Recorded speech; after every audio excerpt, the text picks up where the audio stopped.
JTV, Voice of Jagyapat.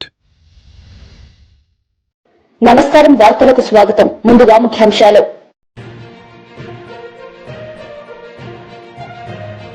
BJP MP Krishnaiah media సమావేశం, పలు అంశాలపై వివరణ.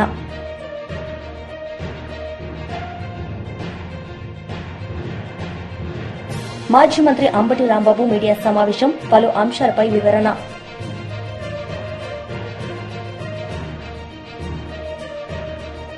గౌడ కార్పొరేషన్ చైర్మన్ వీరంకి గురుమూర్తి మీడియా సమావేశం నిర్వహించారు. ఈ సందర్భంగా పలు అంశాలపై ఆయన మాట్లాడారు.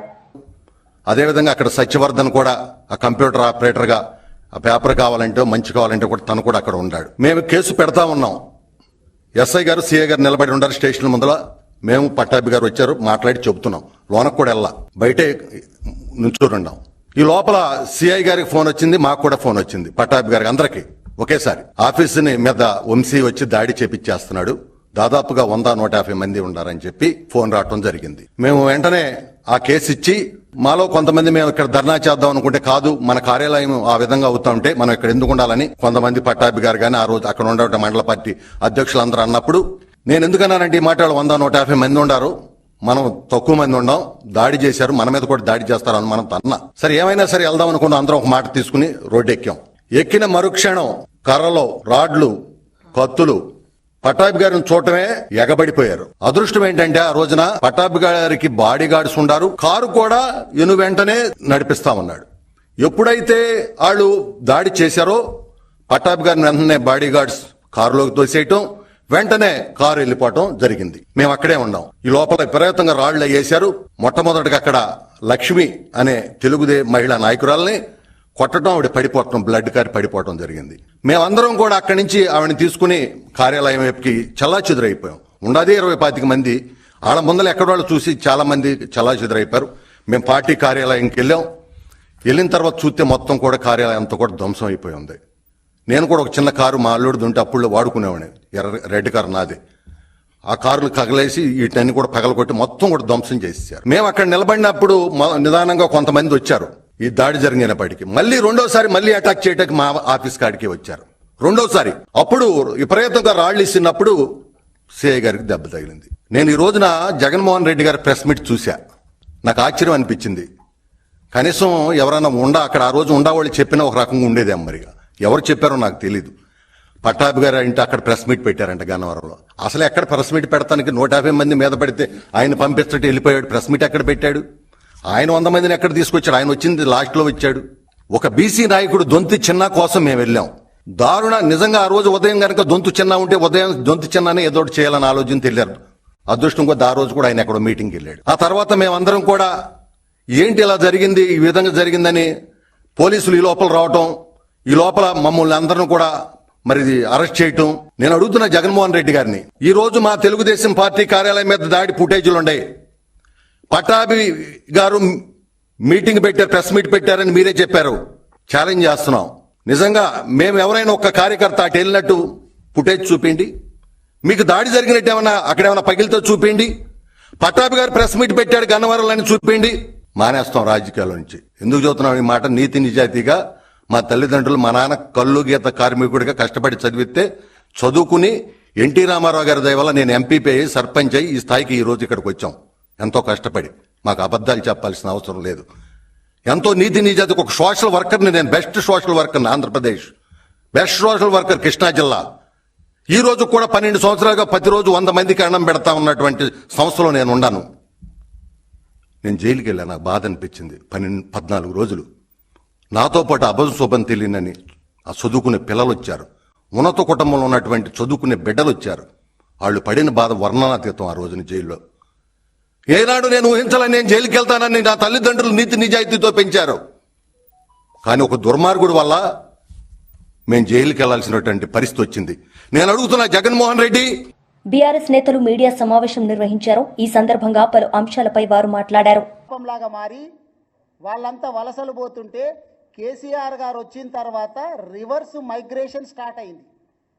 రివర్స్ మైగ్రేషన్ అంటే ఒకప్పుడు వేరే జిల్లాలకు, వేరే రాష్ట్రాలకు పాలమూరు నుంచి వలసపోయేటటువంటి పాలమూరు బిడ్డలు తర్వాత వాళ్ళ పొలాలలో పనిచేసుకునికే వేరే రాష్ట్రాల నుంచి తెప్పించుకునే కాడికి వచ్చింది. రివర్స్ మైగ్రేషన్ కేసీఆర్ గారి పాలన లోపల స్టార్ట్ అయింది. కానీ మీ పుణ్యమా అని చెప్పి 70 ఏళ్ళు మీరు పాలించినందుకు పాలమూరు బిడ్డలు తట్ట పని, మట్టి పని, పార పని చేసిండ్రు అనేటటువంటి విషయాన్ని మీరు గుర్తుపెట్టుకోవాలి.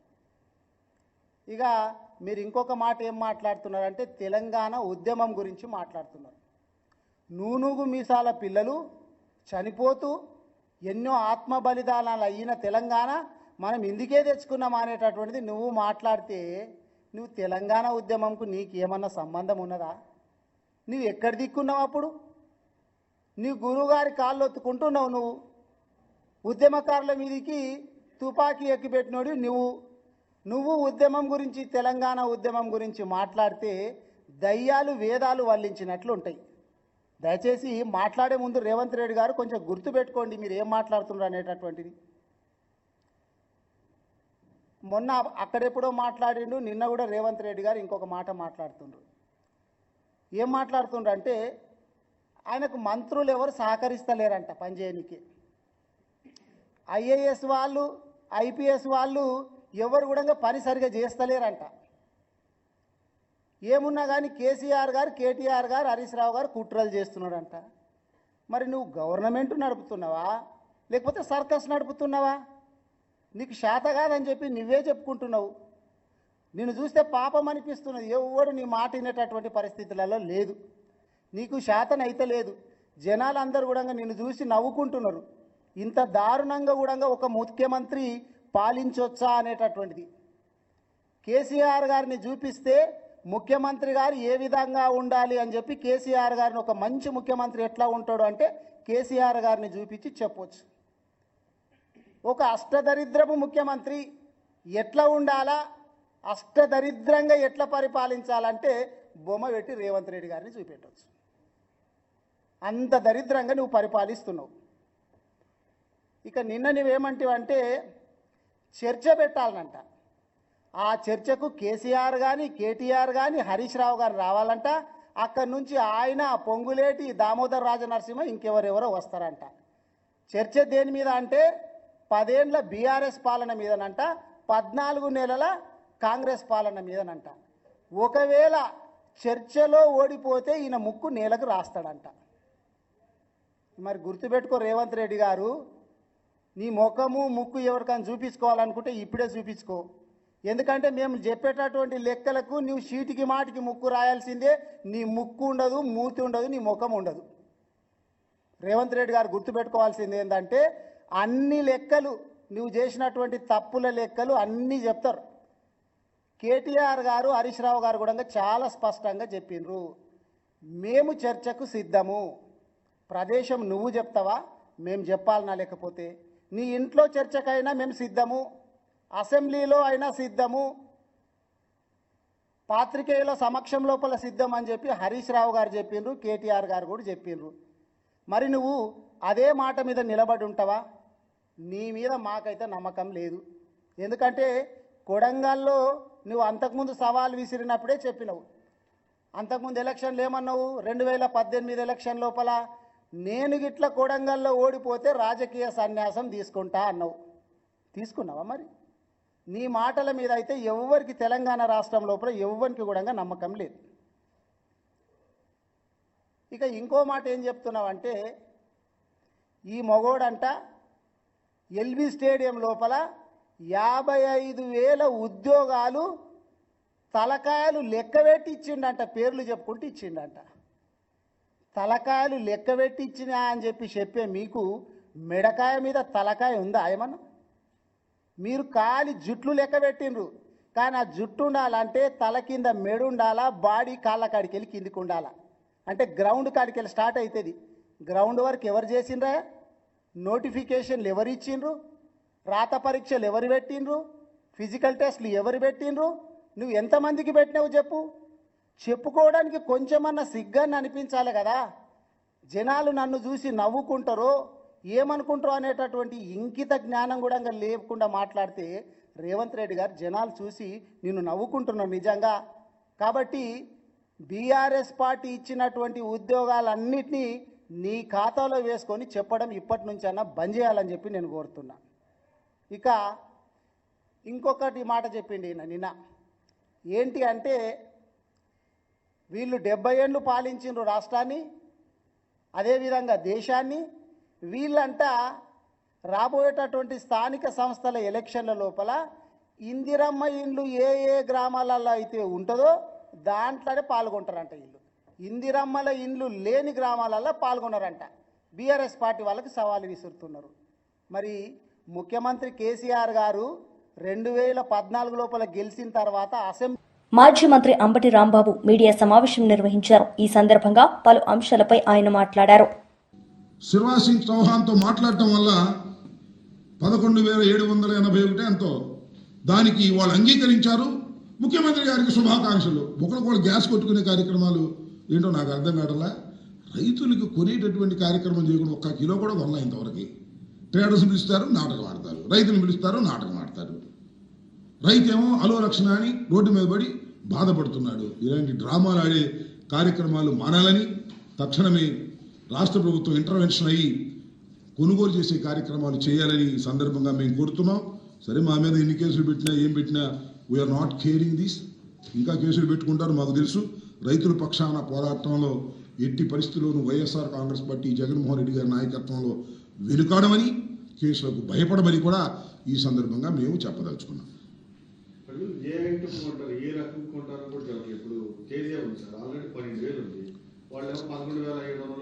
ఇప్పుడు మిర్చిలో అంటే నాకు కూడా మిర్చి గురించి చాలా తక్కువ తెలిసిన మిర్చిలో రకరకాలైనటువంటి వెరైటీస్ ఉన్నాయి. Teja variety is a top variety. దాని ధర టాప్లో ఉంటుంది. దానికన్నా దిగువన ఉన్నవి చాలా వ్యత్యాసాలు ఉంటాయి. ఒక్కో దానికి 2,000, 3,000 వ్యత్యాసాలు ఉంటాయి. నాకు తెలిసినంతవరకు ఇవాళ తేజ వెరైటీ సుమారుగా 12,000, ఆ చిలుక సుమారుగా అటు ఇటుగా కొంటున్నారు. కడమాయన్ని 8,000, 7,000 కొంటున్నారు. పైగా ఈ పండించిన వాటిలో కూడా తాలు చాలా విపరీతంగా ఉంటుంది. దానివల్ల రైతులు చాలా నష్టపోతారు. ఇక్కడ బేసిక్గా మనం గుర్తుపెట్టుకోవాల్సింది ఏంటంటే ప్రభుత్వాలు రైతు నష్టపోతున్నప్పుడు ఇంటర్వెన్షన్ అయ్యి రైతుకు లాభం చేసే విధంగా చేయాలి. లాభం లేదు కనీసం వాడి పెట్టుబడి వాడికి అందే విధంగా అయినా సరే మనం చేయాల్సినటువంటి అవసరం ఉందా లేదా? అదే కదా చేయాల్సింది. అది చేయకోకుండా ఉపన్యాసాలు ఏంటి నాకు అర్థం కాల, మీటింగ్లు ఏంటి నాకు అర్థం కాల, ఉత్తరాలు ఏంటి నాకేం అర్థం కాల. ఏమిటిదంతా కూడా ఆడ వెళ్తాం, కేంద్ర మంత్రి గారితో మాట్లాడడం అయిపోయిందని ఈనాడు ఆంధ్రజ్యోతిలో ఫ్రంట్ పేజీలు వేసేయటం. రైతు సోదరులారా మీరేం భయపడాల్సిన అవసరం లేదు, మీకు అండగా ఉండదు. ఏంటి అండగా ఉండేది? కిలో మిర్చి కూడా కొనుక్కోకుండా నువ్వు అండగా ఉండేది ఏంటో నాకు అర్థం కాల. నువ్వు కొంటే కదా, ఇదిగో ఇన్ని క్వింటాల్స్ మేము కొంటాం, ఈ రేటుకు మేము కొంటాం, ఇదిగో ఈ తేజ వెరైటీని ఇంత కొంటాం, ఫలానా వెరైటీని ఇంత కొంటాం, ఇంత కొంటాం, మీ రైతులు అమ్ముకోమాకండి మిర్చి కమిషన్దారులు కానీ చెప్పాలి కదా. అదేం చెప్పుకోకుండా ఏం కంగారు పడి మాకండి మేము వస్తాం ఆదుకుంటాం అంటే ఏంటి ఆదుకునేది నాకు అర్థం కాల. పచ్చి మోసం దగ. అది కూడా ఇప్పుడు జగన్మోహన్ రెడ్డి గారు వెళ్ళి పలకరించిన తర్వాత, జగన్మోహన్ రెడ్డి గారి దగ్గరికి రైతులు విపరీతంగా వచ్చిన తర్వాత భయపడి రాజకీయంగా చేస్తున్నటువంటి నాటకం తప్ప చిత్తశుద్ధే లేదు చంద్రబాబు నాయుడు గారికి. వైఎస్ఆర్సీపీ లీడర్ మీడియా సమావేశం నిర్వహించారు. ఈ సందర్భంగా పలు అంశాలపై ఆయన మాట్లాడారు.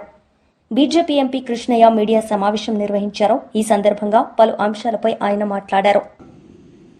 ప్రభుత్వంలో ఉన్నటువంటి ఇంత గందరగోళానికి నిరుద్యోగులు బలి కావాలన్నా, నిరుద్యోగుల తరపున వైఎస్ఆర్ కాంగ్రెస్ పార్టీ ఈరోజు అండగా ఉండి మాట్లాడుతున్నది. ఒక చిన్న ఇష్యూని మీరు దీన్ని తేల్చుకోలేక, దీనికి మీరు సమాధానం చెప్పలేక గత 20 రోజులుగా 3 వారాల పైగా ఈ రాష్ట్రంలో నిరుద్యోగుల పట్ల ప్రభుత్వ వైఖరి అనే దాని మీద ఒక పెద్ద క్వశ్చన్ మార్క్. అన్ని విద్యార్థి సంఘాలు లేకపోతే పొలిటికల్ పార్టీసు ఒకరొకరు మాట్లాడుకుంటున్న విధానం, ప్రభుత్వం ఏమో నోరు విప్పదు. ఎడ్యుకేషన్ మినిస్టర్గా ఉన్నటువంటి మంత్రి ఒక మాట మాట్లాడతాడు, వాళ్ళ నాన్న ఇంకొక మాట మాట్లాడతాడు. వాళ్ళు పెట్టినటువంటి ఏబిపిఎస్సి సెక్రటరీ కొంతకాలం ఎక్కడ ఉంటారో కనపడరు, ఎవరికి ఎవరు సమాధానం ఉండదు, గవర్నర్ ఏం చేస్తున్నాడో తెలియదు. అల్టిమేట్గా చూస్తే అంత మోసం మధ్య, అంటే ఇక్కడ ఒక వ్యక్తి ఒక అమ్మాయిని ప్రేమించి మోసం చేసి, లేకపోతే లాస్ట్కి యాసిడ్ పోసి, లేకపోతే గొంతు కోసి బయట ఎలా జరుగుతున్నాయో ఈరోజు ఈ ప్రభుత్వం ఆడిన నాటకం ఎలా ఉందంటే, నిరుద్యోగుల గొంతులన్నీ ఒక ప్రేమికుడు మోసగాడు చేసినట్టుగా, ఒక ప్రేమికురాలు దానికి బలైపోయినట్టుగా ఈరోజు కనపడుతూ ఉన్నది. కారణం number 1, according to the article 315 of Indian constitution, భారత రాజ్యాంగంలో 315 ప్రకారం it provides for the establishment of the public service commission for each state and union. ఈ ఆర్టికల్ ప్రకారం 315 ఆర్టికల్ ప్రకారం ప్రతి రాష్ట్రానికి ఒక పబ్లిక్ సర్వీస్ కమిషన్ ఉంటుంది. అట్లనే యూపీపీఎస్సీ కూడా ఉంటుంది. పబ్లిక్ సర్వీస్ కమిషన్ ఉన్నంత మాత్రాన అది టోటల్గా అటానమస్ బాడీ అయిపోయినట్లుగా ఒక పోజు కనపడతా ఉంది ఈ రాష్ట్రంలో. దాన్ని నిర్మించేది ఎవరు? చైర్మన్ పెట్టేది ఎవరు? బోర్డు మెంబర్స్ వేసేది ఎవరు? ప్రభుత్వమే. ప్రభుత్వం, government is also a constitutional body. ముఖ్యమంత్రి జస్ట్ లైక్ దట్ ప్రజలు ఎన్నుకున్నారు కాబట్టి కాదు, ఒక ఆర్టికల్ ద్వారా వస్తాడు ఆయన. గవర్నర్ ఎక్కడో పైనుండి పంపినోడు కాదు. ఈ will also come and occupy his office according to one article. So ఒక 3 రాజ్యాంగ పదవుల మధ్య, ఒకటి ఏపీపీఎస్సీ, ఒకటి గవర్నరు, ఒకటి ప్రభుత్వం, 3వది కేసు కోర్టులో, 4.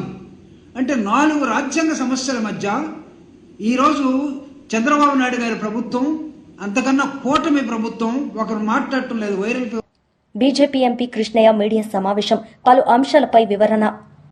వార్తలు ముగించే ముందు ముఖ్యాంశాలు మరోసారి. బీజేపీ ఎంపీ కృష్ణయ్య మీడియా సమావేశం, పలు అంశాలపై వివరణ.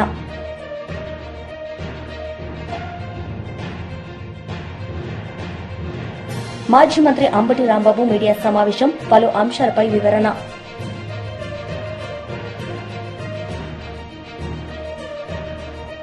ఈ వార్తలు ఇంతటితో సమాప్తం. తిరిగి ప్రసారమయ్యే వార్తల్లో మళ్లీ కలుద్దాం. అంతవరకు సెలవు. నమస్తే.